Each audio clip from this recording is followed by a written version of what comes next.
We are here to discuss partnerships. However, the term seems to mean different things to people.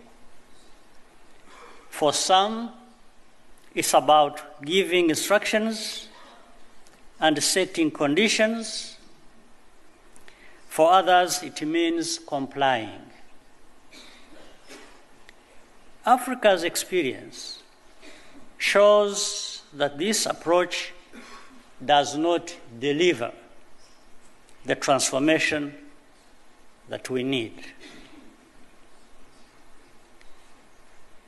A good partnership does not create dependency. It creates value. If you want to work with Africa, a true and lasting partnership must be equal, with shared risk and reward. For Africa, the priorities are clear.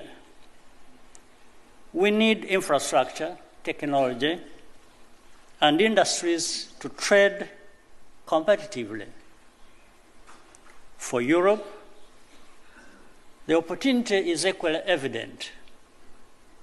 Africa offers a growing market, talent, and the natural resources essential for the green and digital transformation.